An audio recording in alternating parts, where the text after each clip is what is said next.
kulanti wacan oo wanaagsan khaarta hawada nagala socotay meel kasta oo joogtaan kusoo dhawaada qodobada wararkeena ugu door koron oo halkan aad ku dhageysan doontaan hadduu eeba uu idmo. dowladda Itoobiya ayaa maanta gelinkii dambe ciidan military aad u fara badan waxay kusoo daadguraysay xuduudka ay soo mareen gaar ahaan gobolka Gedo ee dhinaca Soomaaliya. dowladda Itoobiya ayaa waxaa la sheegayaa in ay maalmahan badhaqaaq xooggan ay ka waday xuduudyada u dhaxeeya dalka Itoobiya iyo Soomaaliya, iyadoo aan ognahay in madaxweynaha koonfur gobolka lafta gareen loo qaaday magaalada Addis Ababa ayna tageen magaalada Hargeysa iyo Beledweyne ayaa galabta ugu dambeyntii military aad u fara badan waxa la sheegaya inuu xuduudka uu kasoo gudbay Soomaaliya Itoobiya u dhaxeeya dhinaca Gedo magaalada ay ku magacaabaan Dolowna iyo ilaa Beled Xawo in ay cagaha soo dhigeen. waxaa kaloo qodobada wararkeena ku jira madaxweynaha Xasan Sheekh Maxamuud ayaa wuxuu la kulmay gudoomiye ku-xigeenka baarlamaanka Marwe Sacdiyo oo maalmahan xinaaq iyo cadho badan laga sheegayay iyadoo oona ka xanaaqsanayd xilka ra'iisul wasaaruhu uu beesheeda u siiyay u magacaabay halkaas oo wasiir ku-xigeenkiina uu iska casilay ninkii loo magacaabay. madaxweyne Xasan Sheekh Maxamuud ayaa galabta la kulmay qodobadeena faahfaahsan ayaad dhageysan doontaan. saaxiibka Cabdi ayaa igula sugan. Cabdi, military Itoobiya ayaa waxa la sheegay inuu xuduudka uu soo galay dhinacan xagga xadka dowladda ka soo gudbay ilaa caaw Beled Xawo dhulka Gedo uu soo galay. hay maxaa ka jiray? la hortimaado waa maasantahay military Itoobiya dhaqdhaqaaq fara badan ay ka wadaan xuduudda ay la wadaagaan Soomaaliya. marka dhaqaaqyadaas waxay ku xiran tahay koow waxay ka bilaabeen Dolow ciidamo fara badan oo gaaray ilaa 100 askari ayaa halkaas tagay, kadib way kuwo kala ka sii soo maray meesha ayagana way soo gudbeen dhanka iyo Beled Xawo ay u gudbeen. marka ciidamada aad iyo aad u fara badnaayeen waana ciidamada military Itoobiya. marka waxaa la leeyahay maadaama maalin dhaweytay maamul goboleedyada xiriir la sameysay Itoobiya ay tageen Hargeysa iyo Beledweyne iyo maxaa la rabaa meesha la yiraahdo gobolka Gedo iyo Baydhabo intaba ay tageen. marka waxaa la leeyahay aad iyo aad isha dhaqaaqi ay kala soo hadleen maamul goboleedyada waxay ka dhaceen in ururka Al-Shabaab weerari doonaan dhan walbana ay ka weerari doonaan. marka maadaama ay weerarayaan waxay dhaheen ha isku diyaariyano ha loo diyaar garoobo. ciidamada Itoobiyana waxaa weeye laga hor imaan jidka loo furo. marka ciidamada Itoobiya ayagoo fara badan oo yaacayo qaar infantry iyo kuwa baawar wataba intaba ay soo galeen. marka Soomaaliya gudaheeda ay ku sugan yihiin dhaqdhaqaaq fara badan oo ka wadaan. lama oga maalmaha soo socda in dagaal qaadi doonaan iyo in kale, laakiin way isku balaariyeen gobolka Gedo dhamaantiis.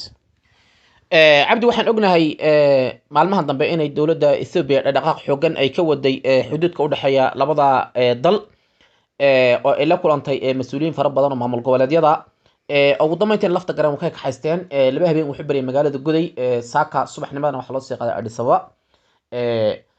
ugu dambeyntii militarigu gudaha ayuu soo galay.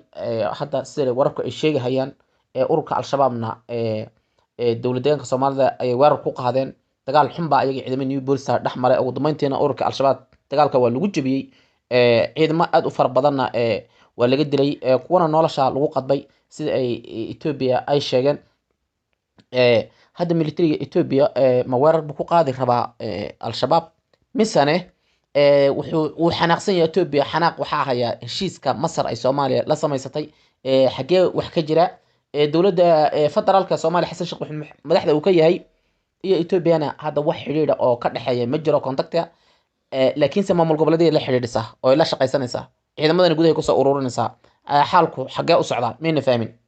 horta maado dadka Soomaalida waxay dhahaan oohinda orgiga ka weyn. marka hadda sida Itoobiya u socoto Itoobiya way joogi jirtay, shabaabna lama dagaali jirin. dagaalo gudaha Soomaaliya intay soo galaan dadaaladaas loogama baran mayna sameyn jirin. laakiin Itoobiya hadda waxay u eg tahay in dhulka Soomaalida ay qaab ay ku banaysatay raadinayso marba marka dambe step usoo galayso maamul goboleedyada xiriirka ay la sameynayso iyo shabaab weerar ku qaadayna iyo gudaha waxaan galeynaa Soomaaliya waxaas dhan waxay ka dhicinaysaa maamul goboleedyada waxay u maleeyaan in loo gurmanayo ururka Al-Shabaab dagaal loogu socdo, laakiin micnaheedu taas ma aha. danta ay ka leeyihiin Itoobiya in gudaha Soomaaliya usoo galaan waa in Xasan Sheekh Maxamuud iyo dowladdiisa laga careysiiyo xaaladii ishaga say rabeen ma aha fargelinta ay ku hen jireen ishaga inay ku wadaan halkaas maadaama Xasan Sheekh Maxamuud dowladda ka horeysay Maxamed Abdullaahi Farmaajo fargelinta laga daayay maamul goboleedyada xiriir in laga sameeyo laga daayay. marka hadda Xasan Sheekh Maxamuud kuma qanacsano Itoobiya iyo dhaqankeeda. Masar ayuu tagay. Masar markuu tagay xiriir ayuu wax la sameystay Cabdi Al-Siisi ninkii la yiraahdo Masar madaxweynaha ka ah. marka sheekada hadda socoto waa Soomaaliya oo la fargelinayo culeyskana la saarayo Xasan Sheekh Maxamuud iyo Xamse Cabdi Barre u taalaa wixii jawaab ay ka bixin lahaayeen iyo sida ciidamada AMISOM ka tirsanayn gudaha iska soo galay dhahaya al-shabaab aan weeraraynaa, doolow al-shabaab ma joogto, beled xaawana al-shabaab ma joogto. Marka waxaan waa wax iska siyaasad ah, siyaasad qalafsan oo nooc kale ay Ethiopia ku raadinaysaa, mana ogaan doono mahado meesha ku dambeyn doonto. cabdi saf ballaaran bay u socotaa sida la sheegahayo ilaa gobolka galmudug ilaa hiiraan bay iyo bakool iyo gedo intaasay si saf ballaarana ay xuduudka oga samaysaa ciidamada Ethiopia.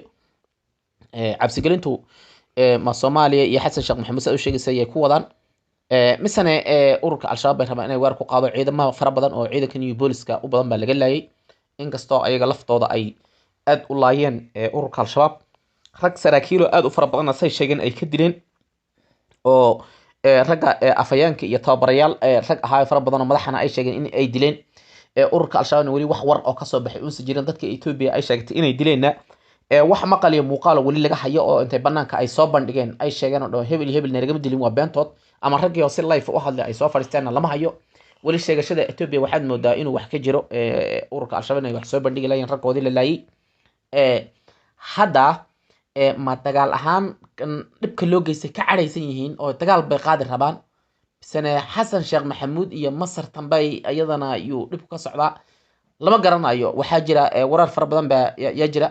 cabdi qodobka haddan halkaa aan kaga tagno waxaan aadaynaa dhinaca Soomaaliya weyn. xasan sheekh maxamuud maanta wuxuu la kulmay gudoomiye ku-xigeenka baarlamaanka Sacdiye, maxay ka wada hadleen? Sacdi horta waxay ka xanaaqsaneed gudoomiye wasiir ku-xigeenkii la siiyey markii dowladda Xamse Cabdi Barre ee xukuumaddiisa la magacaabay. marka waxay dhaheen nooma qalmo isheeg wasiir ku-xigeen, waxaan u qalanay wasiir buuxo maadaama 25 wasiir iyo ka badan la magacaabay. marka aad iyo aad ay ugu soo horjeesteen waa inuu iscasilay wasiir ku-xigeenka. marka hadda waxaa lagu qanciyey in wasiirku uu xilkiisa iska sii haysto, lagana daayo iscasilaada, wax dhib ah aysan jirin, wixii kale oo midmadowna la dhamayn doono. marka Sacdiye iyo xasan maxamuud inay isku soo dhawaadeen oo maleysaa lagana waantoobay, hadda wixii ay ka cabanayeen laga heshiiyey, dhibkan oo meesha ku dhamaan doono, wasiirkana shaqadiisa caadiga hore usii wadan doono mahadow. xasan sheekh maxamuud waxaad moodaa in ay ku kacday dabaylo fara badan oo goonyaha ay kaga kaceen. maamul goboleedyadii baa ku cadhaysan, dad waxaa ku cadhaysan siyaasiyiin oo kale yaa ku kacsan, Ethiopia ku cadhaysan oo hadda ciidankeedii gudaha soo gelinaysa. waxaad moodaa in waxyaalo fara badan uu ku kacsan yahay, waxaan se u kala xallin doona. horta xasan maxamuud dowladdiisa wax badan ayaa ku furan waa run, laakiin waxa ugu daran waxaa waa dowladda Ethiopia oo ciidamadeeda soo gelisay Soomaaliya ayadoona amar aan ka haysan dowladda Soomaaliya, ayadoona ka tirsanayn AMISOM group ka tirsanaa waa gooni, kuwaas way joogaan Soomaaliya. laakiin anu malaymaayo inay taas kuwan hadda kuwa ka tirsanaa Ethiopia oo AMISOM u shaqeynaya igad ma aha, waa kuwa gooni ayaga oo u socdo. laakiin waxaan u malaynaa xasan maxamuud sidaan ku sheegay asaga ayaa target ka tahay, dowladdiisa ayayna ku qanci laayihiin. jaadkii oo Kenya micnaha laga keeni jiray oo la fasaxay, oo kii Ethiopia la joojiyey, iyo webiga Niil oo ay ogolaatay in Masar ay ka caawiso qaabkii ay biyo xireenkaas uga shaqeyn lahayd, iyo waxyaabo kale oo fara badan ayaa jiro. marka mahado waxaan u malaynaa in xasan maxamuud iyo Ethiopia si kala fogaan doonaan, Ethiopia inay sabab u noqon doonto in xasan maxamuud la fashiliyo oo meelo fara badan markana dulduleelo lagu furo. waxaan hadda ay imaanayaan leeyihiin dagaal ayaan qaadaynaana aysan daacad ka ahayn, ay ku culeys ku saareen xasan maxamuud.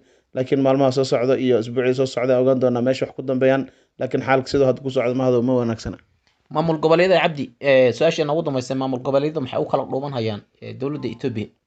maamul goboleedyada Ethiopia waxay u kala dhuumanayaan nin walba qanacaadiisu ayuu meesha ka waayey, nin walba oo wasiir asaga rabo waa loo magacaabi waayey. waxaa kale oo aad uga xanaaqsan yihiin xasan maxamuud maadaama kala talsan wasiirada kala tashanin, maadaama wasiiradii la magacaabay oo wax tixgelin aan la siinin maamul goboleedyada, taasna waa ka xanaaqsan yihiin. midda labaadna qof dad ayaga rabaan oo ay wataan meesha laga saaro la daneyn waaye, marka saas ayay u xanaaqsan yihiin mahado. kuwaas waxay qodobada wararkeena ugu dambeeyay, waxaana faahfaahinaya saaxiibkaya cabdi. khayrta hawada nagala socoteen meel kastoo joogtaan, saas iyo nabadgelyo.